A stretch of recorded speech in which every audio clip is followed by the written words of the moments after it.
What is up, ladies and gentlemen? My name is Sin Blackblade, and welcome back to Vlog Part 3 of our Shadow Dagger Claw build.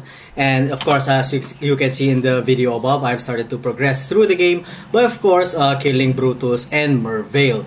Now, with regards to Brutus, as you can see there, I've killed him quite fast. I believe it's just at around 16 or 17 seconds, give or take. But, our build was able to tank all of his damage. We didn't really need to go back to town to refill our flasks and, of course, our life. So it was, Brutus was actually pretty easy with this build. Now, as you can see in the video above, also, I have also killed Merveil.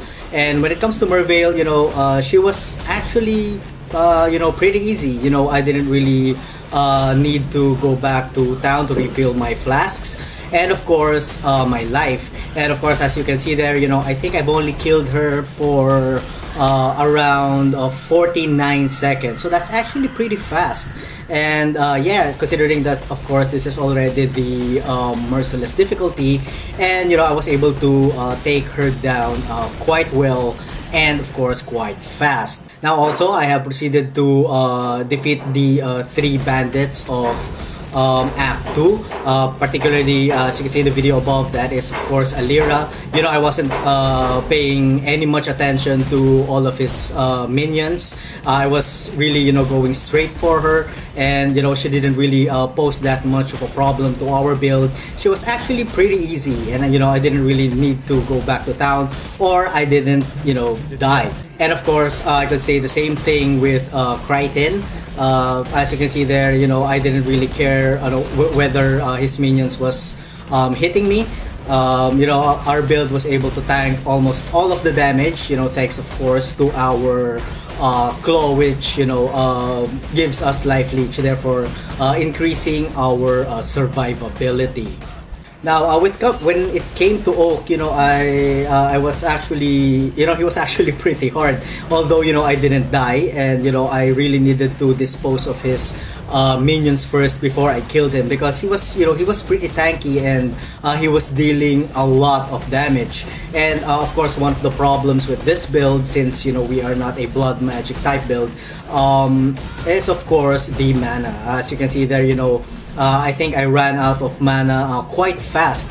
And one of the primary problems here is of course our mana. As you can see there, I have already exhausted all of my mana, but I didn't really want to go back to town. So I had to endure everything, switching from normal attacks into the dual strike, because I think there's still a mana leech.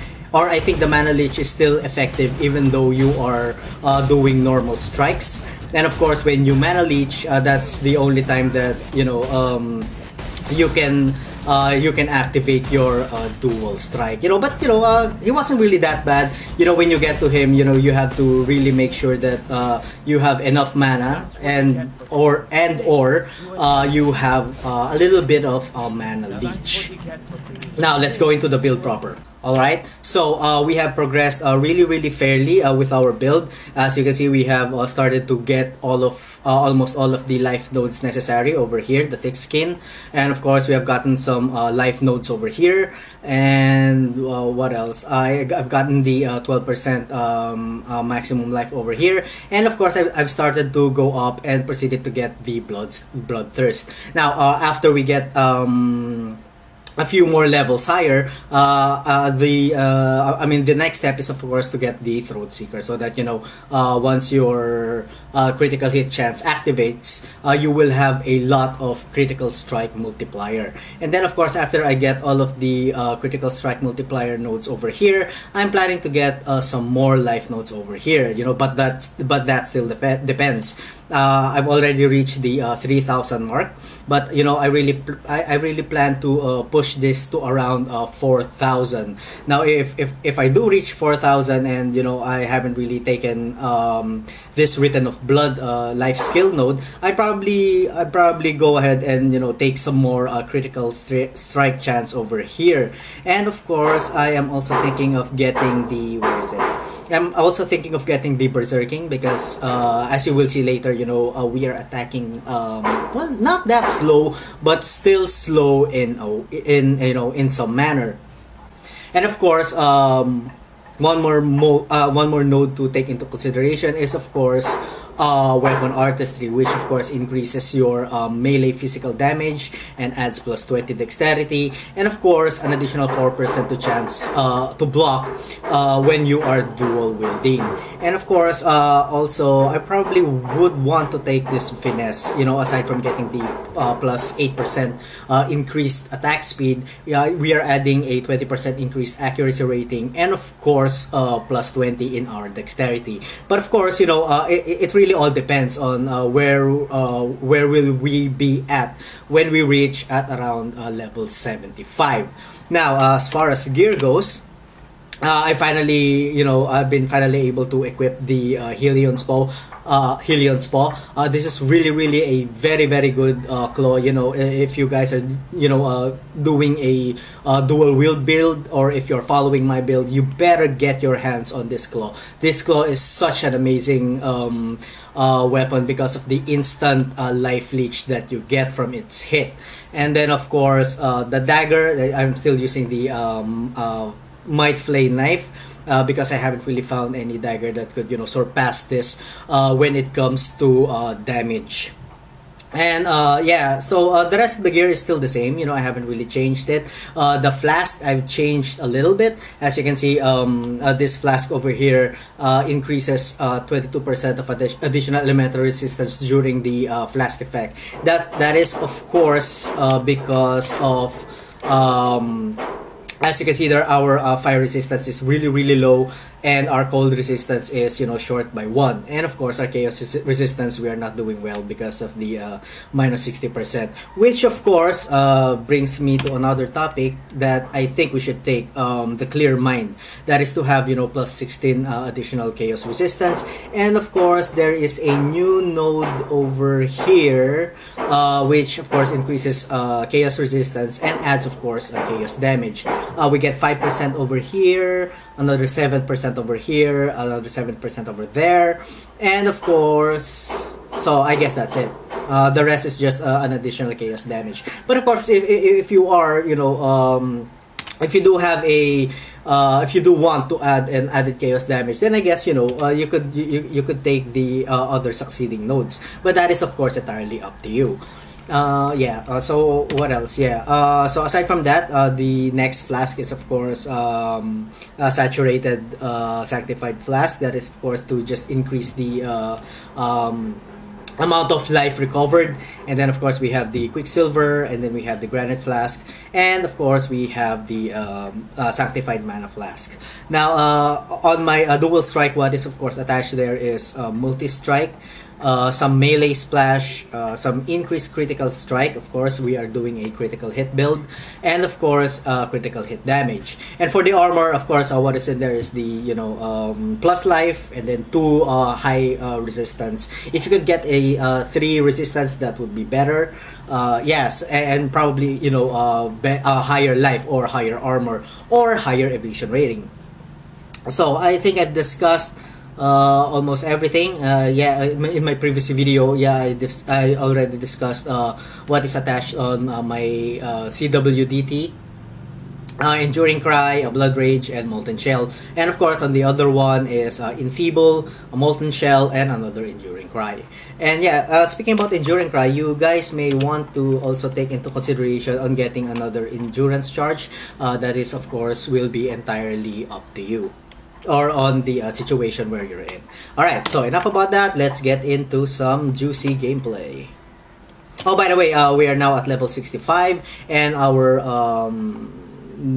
dual strike is doing 4,191 DPS, and our critical hit chance, it is at, on the main hand, it's at 37.8%, dealing of course a critical damage multiplier of 375, and of course our offhand is doing a 36.7% critical hit chance, and of course having a critical damage multiplier of 375%. That is of course having an additional global critical strike chance of 24 on our ring, 29% on our other ring, and an additional 14% on our amulet.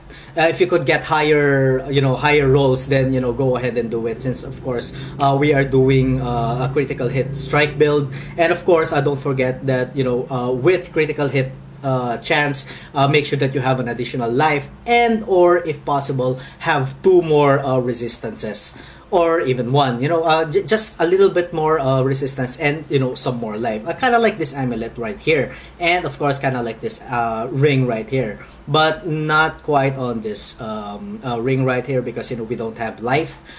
It would be better if having physical damage would be combined with of course life and resistances. Alright, so let's go with our gameplay. Now I still can't use the haste together with the grace, because my mana is still low. Our mana cost is at 47 per attack, and the mana when I activate haste goes down to 42. So after probably a couple of levels, I'll be able to use these two at the same time. Alright. Also, yeah, I've tested this later. I don't know if it's my ISP, but I am having some very terrible lag issues. Yeah, and of course I am at the Singapore servers. As you can see, it is very bad. The lag that I'm having is really bad, and yeah, and I haven't really been able to play that much, because it's really depressing to play when your game is having so much lag. As you can see there, I have already pressed the Quicksilver Flask, and then it activated I think about 1.5 seconds after my activation. It's really bad. I just absolutely hate it. And of course I've just implemented I've just downloaded the latest patch, so I'm not entirely sure if that's what's causing it. As you can see, very bad lag. I absolutely hate it.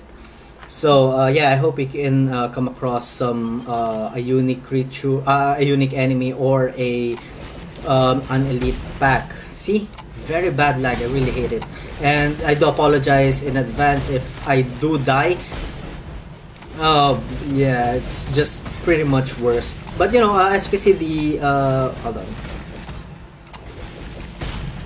Yeah, the critical hit chance is activating, I think, out of 10 strikes at around the rate of 3 times out of 10. Yeah, very bad lag, really, honestly. That's why I haven't really, I'm not really playing that much. I don't know if it's my ISP, but I've already checked, when I'm watching videos, or if I'm downloading a file, the connection is really fast. So I'm not entirely sure what's causing this lag, if it's the Singaporean servers or I don't know. I'm not entirely sure. Maybe I need to defrag my system or something. I don't know. Because the last time that I defragged was like about 3 months ago. Yeah, maybe it's that. But so yeah, actually, if you saw there a while ago when I was talking, there was an elite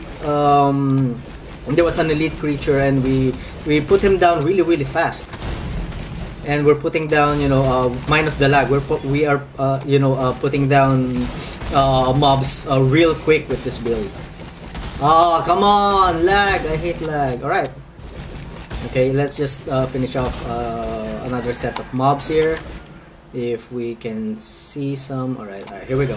Last set of mobs, really fast. As you can see there, the critical hit is already activating, and let's get this elite right here. Oh god, the lag is such a killer. Alright, so no problem there. As you can see, the build works, and I still plan on. What the hell? Oh my god, I do apologize, guys. So I still plan on going further with this build as soon as the lag stops lagging, or my PC or my connection. I don't know what's causing this, really, honestly, guys. Alright, last elite boss. Alright, he's dead. So that's about it for me, guys. So thank you so much for watching. If you guys enjoyed the content, of course, please like, comment, and subscribe. And of course, I'm gonna see you guys on our next video episode. Happy holidays!